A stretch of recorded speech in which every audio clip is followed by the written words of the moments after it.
Hello, good morning, good afternoon, good evening, wherever you are and wherever you're listening, whatever time of day it is. Um, this is after the intro. I guess this is the first official episode where I'll be doing a deep dive into, if you heard the intro, the first of the five key things that I think are crucial in helping any of us get through a diagnosis. Not just get through it, but thrive through it.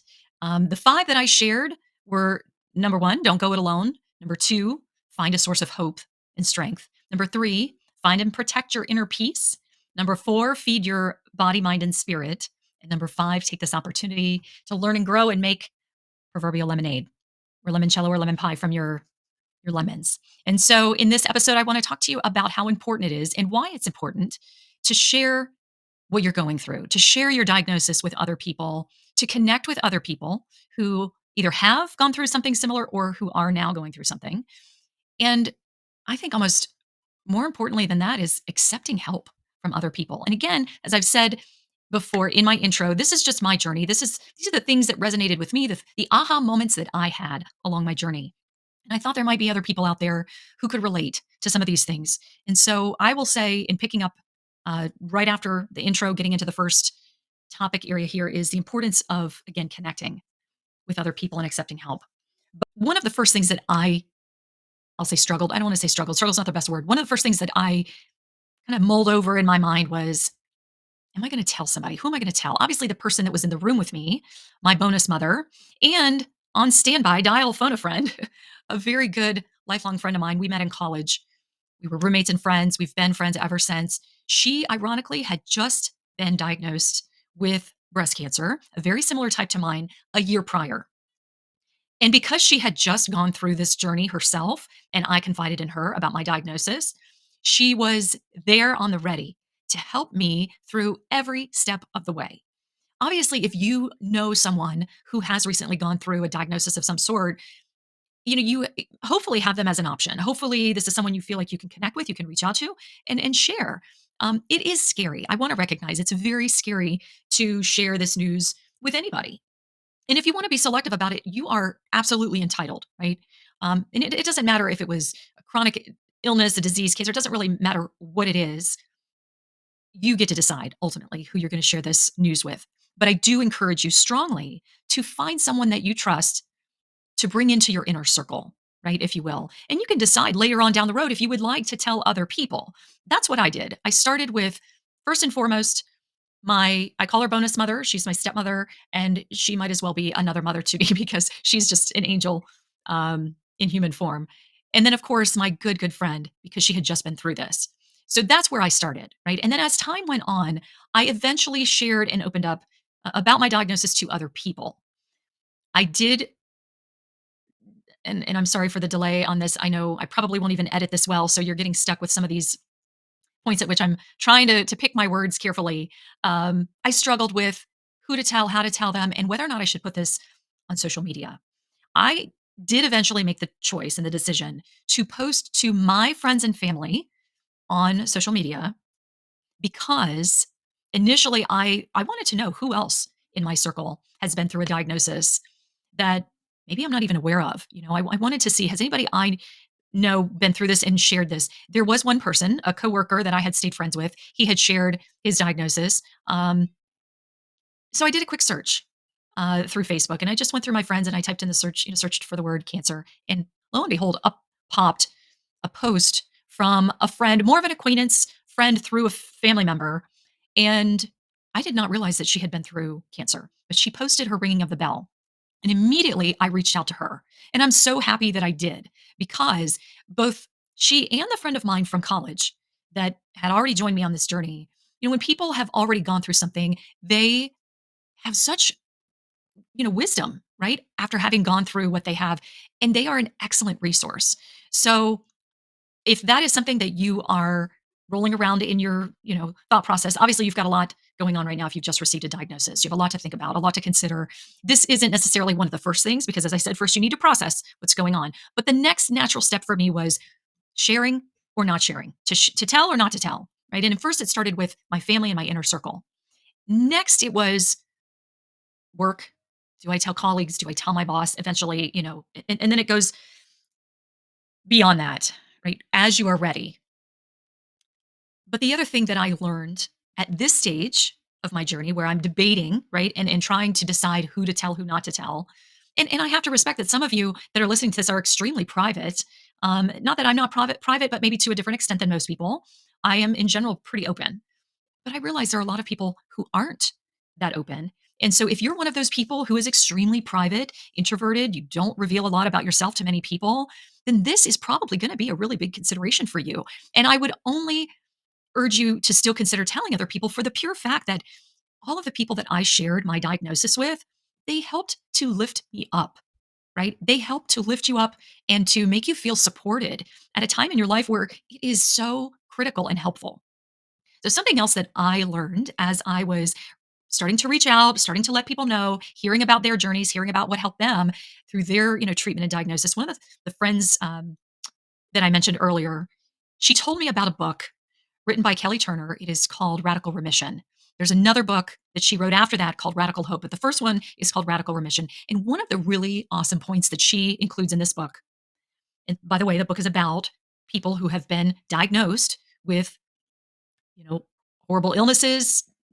They think they're terminal, could be stage 4 cancer, but they have, in spite of all that, reached a stage of remission in their illness or their diagnosis where they have no longer any signs of disease. They're essentially cured. They're in remission. And she's a researcher who went basically out into the world and did a study of all of the people who have seen this radical remission, right, after a diagnosis, and tried to basically find out what do they all have in common. And one of the things that they all have in common is that they were, even if they weren't in the beginning able to, they eventually learned how to receive love. This was huge for me. On the surface, receiving love does not sound like it's difficult to do, and I would not have thought that that was me, right? If you had said, "Oh, Teresa, you are not capable of receiving love." No, that's not true. What that includes is allowing people to help you. That I'm holding in my right hand, guilty. I was guilty of prior to my diagnosis. I was what you would call a very strong, independent woman. I mentioned in the intro that I am divorced. I'm a single mother. I have been on my own for quite a long time and have, even before my divorce, when I was married, my ex husband traveled a lot for work. And so I was often by myself. And just that, my childhood, I've always had to be self sufficient. I was not the girl, the child who was coddled. I was not the daughter whose father took care of everything. I I had to do everything, essentially. I did not have people around me. Yes, I had a loving family, but in terms of getting things done, it was me, myself, and I. And I'm sure a lot of you can relate to that as well growing up, whether it was early in life or later in life. And so you become reliant on no one. You learn how to do everything, whether it's fixing the garbage disposal, cleaning the gutters, or supporting yourself emotionally. You just learn how to do these things on your own and you rely on no one. And I rarely asked for help or support from anyone unless it was something that I absolutely couldn't do, like maybe climbing on my roof and, something like that. I would definitely call for backup. But when it came to having people help me or offer to help me or do something nice for me, and when you're going through chemo, this could be something like getting your groceries, right? Or walking your dog, or maybe driving you to a doctor's appointment. There are things that when you think of them on the surface level, you say, you know what? I can do that myself. That's okay. Thank you. I can get my, what to the grocery store, or I can, mow the yard or pull the weeds or pick my daughter up from school or fill in the blank, whatever it is. Yes, you may physically be able to do it. But here's the critical key difference that I learned, and this was part of my, as I call it, awakening, right? Allowing other people to help you is in a form receiving love. People help other people because they care about you and they are trying to show you they care. I never thought about it that way. I never really broke it down like that and thought, oh, my neighbor who's offering, to take in the trash bin or whatever it is, they care. That is their way of showing love. And I see, that's true. When I offer to help someone else, it's because I'm showing love. And by accepting love from other people, you will help heal yourself. Letting people in, even if that is not your nature, okay, is critical to healing yourself through love from other people. So I implore you to consider this in whatever way you can, right? Accept love and healing. Um, if you happen to not have a lot of people in your inner circle, There are support groups that I also learned about as I went through this journey. For example, on social media, support groups for metastatic breast cancer patients, any type of cancer, right? There are support groups available, and not just on social media. There are a few others that I learned about as well. I'm sure I could post them later in the channel or in the notes, but feel free to Google, local support groups for whatever it is that you're dealing with or facing. I promise you that connecting with at least one other person, right, it will change your world. It will change your perspective. It will open your mind, right, and help you feel that sense of love, right, for lack of a better word. Um, but being around other survivors and other thrivers and other people who have been through what you're going through can help you feel a tremendous sense of perspective and even gratitude. So, the next episode in the series, I will be talking about the importance of hope, finding hope, having hope, keeping hope. Um, but in this episode, it's more about, and hope is also important, it's important that we talk to other survivors and thrivers. And even if you don't find anyone who has been a survivor or thriver of the type of diagnosis that you've had, getting support from a group of people around you is extremely healing and uplifting. Um, and it is okay to ask for help. That's the other key thing I want you to take away from this. Ask for help. It's very healing. And when people offer, it is how they are showing love, and accepting love is just as important as giving love. And I didn't know this before, but it is essential to healing, right? So, should you tell anyone? Yes, absolutely. Be authentic, because even telling someone else, do you know what else I learned? Is every time I told someone, I would learn that either they had themselves directly been impacted or affected, or someone they knew had been through it, right? And then your support network grows even more. So don't feel like you need to hide it or that you should hide it, please. Um, Reach out to someone, no matter how long it may have been since you spoke to them. If someone comes to mind, share what share what you are going through. Maybe ask them to chat. I had, after sharing my diagnosis with my immediate friends and family, I had a stepbrother who I hadn't talked to in probably 20 years reach out to me. And that in and of itself, the phone call that we had was so uplifting and so healing. And although we hadn't spoken in decades, it just meant so much. And so after having done this time and time again with a number of people in my life and in my circle, the love just grew, the support just grew, until eventually I just couldn't help but feel happy. And I've said this before, and it will probably sound a little odd, but I'm going to say it again. I never felt more loved in my entire life than I did in those, I'll say, 6 months. I'm lumping it all together, from the screening, diagnosis, treatment, etcetera. In that 6-month period of time, I have never felt more loved in my entire life. Just think about that. I'm almost 50.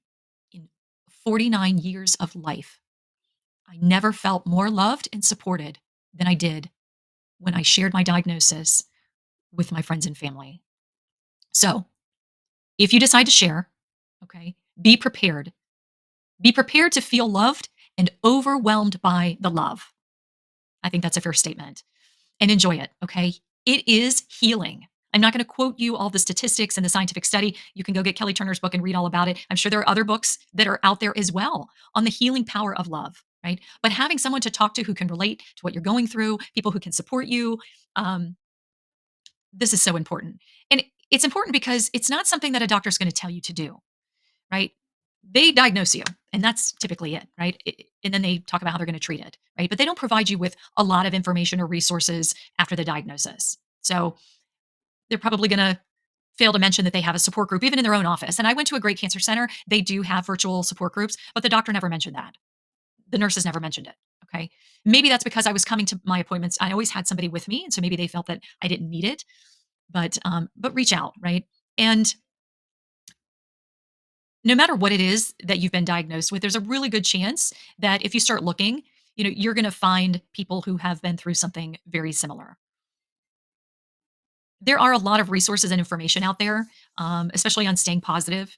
And depending on, again, your circle of friends and family, you may find support at church. Church may be a great place for you, a network of, within your congregation. And I realize that not everybody has a built-in support network or a go-to person. Obviously, a lot of people, if they're married, they have a spouse. If they have children, parents. I don't have a spouse, and my child is a teenager, so I relied heavily on my parents, my living parents. Um, if you are dealing with this now and you're still looking for support or somebody to talk to again, there are a number of resources available online. I know after my diagnosis, I didn't initially want to tell anybody and I thought I would keep it to myself.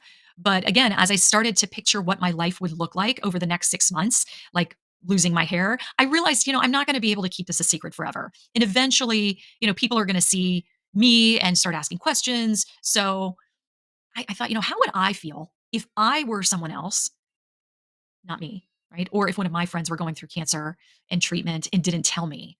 I would be upset. I would be hurt. I would be very hurt actually. And really that's another reason that compelled me to tell more people within my circle of family and friends was, how would I feel if I didn't let anybody know what was going on? I would feel like they didn't care.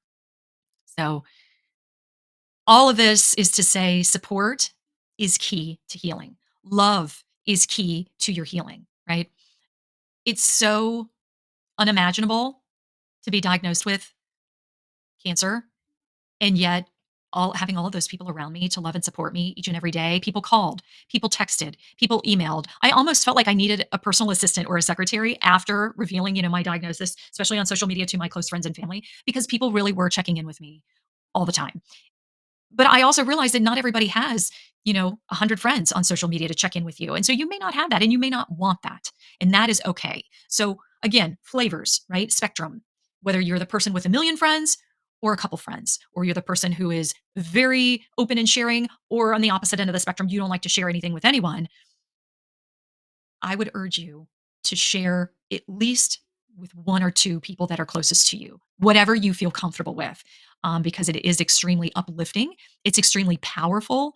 Having someone with you when you go to the doctor, absolutely. If you can do that and you know someone who is able to either take time away from work to go with you or go with you to treatments, whatever that looks like, accept it. If your neighbor is offering to bring you a hot tea and some flowers, accept it. If a neighbor wants to get some groceries for you, say yes. If someone wants to drive you to an appointment, even if you can do it yourself, just say yes.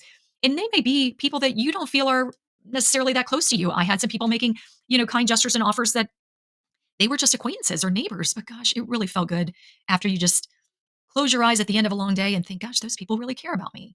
It is one of the most healing and uplifting things that you could ever experience. And I will say, just as a little side anecdote, my ex husband actually did a lot for me while I was going through chemotherapy. Um, and he would check in quite often with my daughter and our daughter. And if I could not get out of bed in the morning, he would take her to school for me. Even if it was on one of my days that I had with her, he would actually do that for me. And if we needed something and I didn't have the energy to drive, he would pick it up for us. And so all of those ways, they may seem little and they are in a sense, but when you add all of those things up, they will make such a huge difference in your life, I assure you. So I could talk about this for days and days about how important it is, but please, I urge you, if you haven't already, start considering your support group, start considering who you would like to let in to your inner circle, who you'd like to confide in. And I would not be surprised, and don't you be surprised, if more people that you confide in start to share with you either their own experience or someone they love has been through that experience. And it is, again, very uplifting, very healing, and very loving. With that, I'm going to close out this episode. I hope you all have a wonderful, blessed, amazing day. Thank you.